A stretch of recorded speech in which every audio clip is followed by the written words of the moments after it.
Dear students, मैं doctor Deepti Srivastava, associate professor, Government Dungar College Bikaner, आज आप लोगों को इंसेक्ट्स के रेस्पिरेटरी सिस्टम के बारे में बताऊंगी। पिछले लेक्चर में मैंने आप लोगों को इंसेक्ट्स के रेस्पिरेटरी सिस्टम के कंपोनेंट्स के बारे में बताया था। आज हम रेस्पिरेशन के मैकेनिज़्म के बारे में पढ़ेंगे। Mechanism of respiration. Inspiration. Air enters the spiracles during inspiration and comes to the tracheae.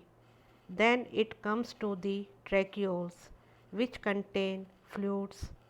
The oxygen gets dissolved in these fluids and reaches the tissue cells. Expiration. In expiration, some carbon dioxide may pass out through the spiracles, but the major part of it diffuses out through the cuticular covering of the body.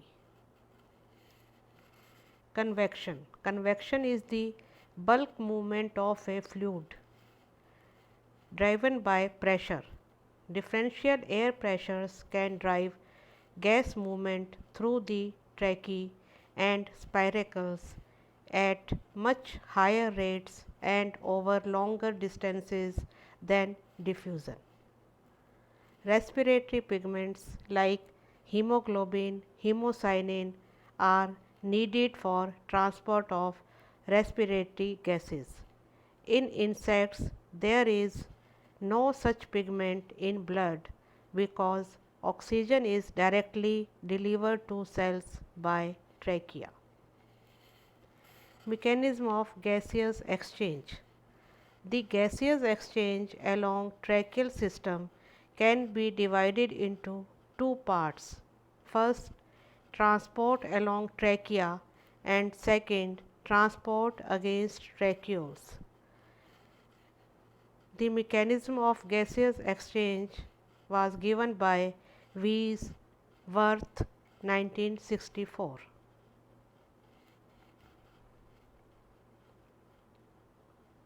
First, the transport along tracheae. Air tube diffusion. Among most of the terrestrial insects, oxygen enters the tracheal system either through all or some of the spiracles, mostly by diffusion mechanism called the air tube diffusion. Diffusion mechanism is simple in small insects like fleas, while in others the spiracles are provided with the opening and closing apparatus that controls the rate of diffusion.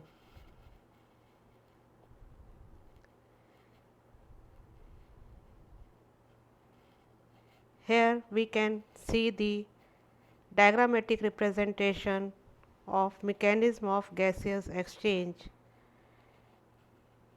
In diagram A, we can see tracheal diffusion, in B, air sac ventilation, and C, tissue diffusion by tracheoles during resting and active stages.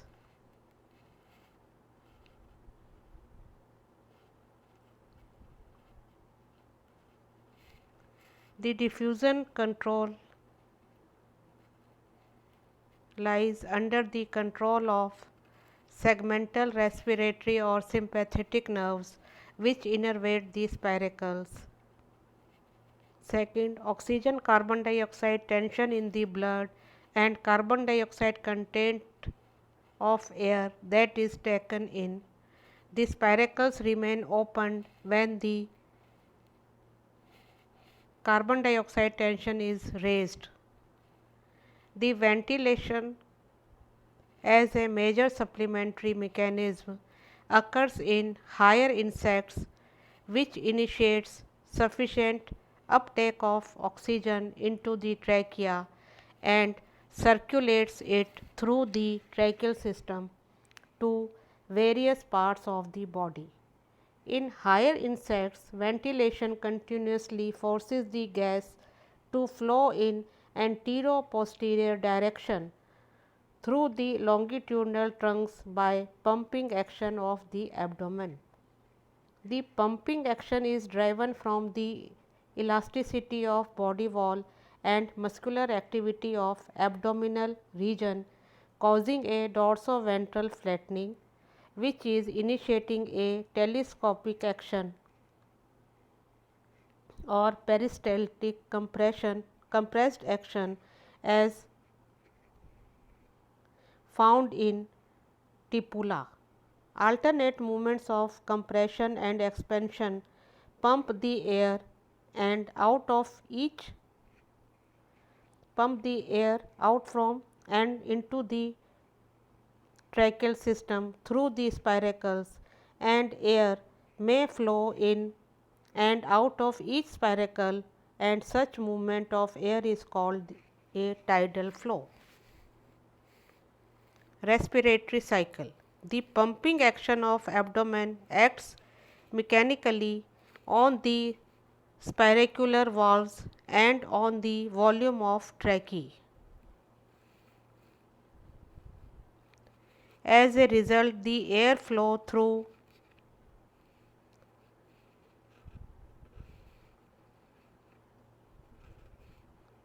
spiracles appears to be a cyclic phenomenon. The respiratory cycle is thus divided into three phases. First, the inspiratory phase, the compensatory phase, and third, the expiratory phase. The inspiratory phase is comparatively shorter than the remaining two phases. In grasshoppers, the inspiratory phase lasts for about 1/4 second, while the compensatory as well as respiratory phases each appears for 1 second. Collapsing of tracheal trunks and air sacs forces air out of the tracheal system, while its subsequent expansion sucks air in again. The spiracles are closed for most of the time of respiratory cycle, as it is essential to avoid loss of water, and thus they are opened only to supply a sufficient amount of oxygen to the system. Not all spiracles take part in inspiratory or expiratory phases, but are specialized for one of them.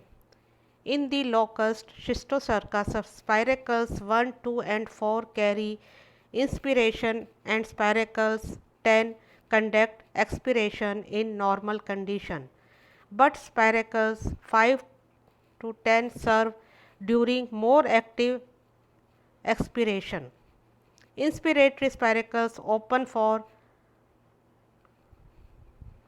20%